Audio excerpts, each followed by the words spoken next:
Hi welcome to village Siri cooking. ఈ ఛానల్ని ఆదరించిన ప్రతి ఒక్కరికి మా హృదయపూర్వక నమస్కారములు. ఇవాళ చాలా మంచి రెసిపీతో మీ ముందుకు వచ్చానండి. చాలా అంటే చాలా బాగుంది. ఈ విధంగా ఒక్కసారి చేసి చూడండి. ఇది చపాతీలోకైనా పూరీలోకైనా ఇంకా బ్రెడ్ ఆమ్లెట్లోకైనా కానీ వేడి అన్నంలోకైనా సరే ఈ విధంగా చేసి రుచి చూడండి. సూపర్ టేస్టీగా ఉంది. ఒక్కసారి ఈ విధంగా చేసిన వాళ్ళు ఎన్నటికీ మర్చిపోలేరండి. అంత రుచిగా ఉంది. ఎలా చేయాలో ఒక్కసారి మన కిచెన్లోకి వెళ్ళి చూద్దామా. ముందుగా మనం ఉల్లిగడ్డలు తీసుకోవాలండి. నేనైతే ఒక 8 ఉల్లిగడ్డలు తీసుకున్నాను, మీడియం సైజు. అంటే కొంచెం పాత గడ్డలు తీసుకుంటే ఏంటంటే రుచి చాలా బాగుంటుందండి. వీటిని ఈ విధంగా పొక్కు ఒలిచి రెడీ చేసి పెట్టుకోవాలి. రెడీ చేసిన వాటిని ఈ విధంగా కట్ చేసుకోవాలండి. అంటే మనం కొంచెం చిన్న ముక్కలుగా కట్ చేసుకుంటే ఈ కర్రీకి చాలా బాగుంటుందండి. దీన్ని రకరకాలుగా కూడా మనం పిలుచుకోవచ్చండి.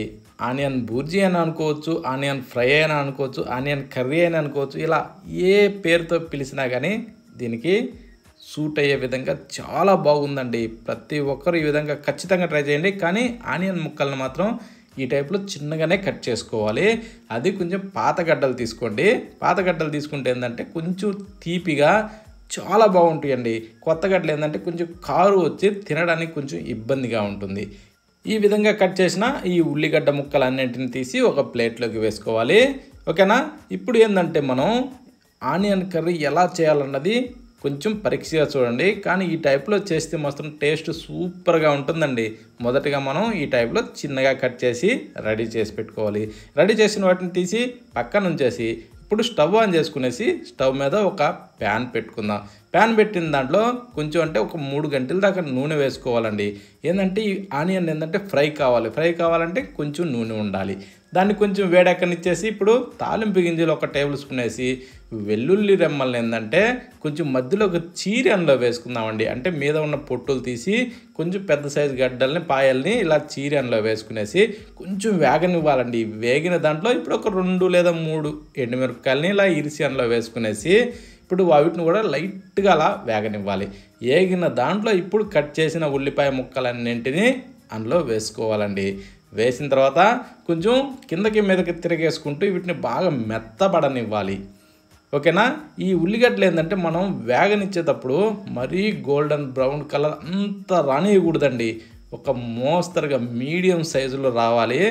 తింటుంటే అంత బాగుండాలి. పంటి కింద ఒక్కొక్క ఆనియన్ పీస్ పడుతుంటే అంత రుచిగా ఉండాలి.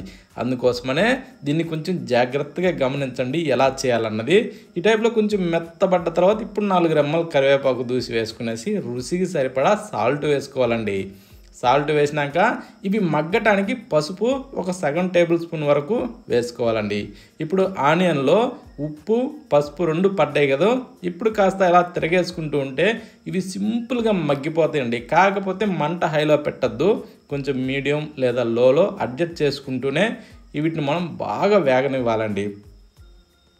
ఇదిగో చూడండి, మనకి ఈ టైప్లో వేగాలండి. అంటే మరీ ఎక్కువ మాడినట్టు రాకూడదు, మరీ ఎర్రగా గోల్డెన్ బ్రౌన్ కలర్ రాకూడదండి. ఓకేనా. ఇప్పుడు దీంట్లో స్పైసీ ఎంత అవసరమో అంత కారాన్ని వేసుకుందాం. నేనైతే 1.5 టేబుల్ స్పూన్ వేసానండి.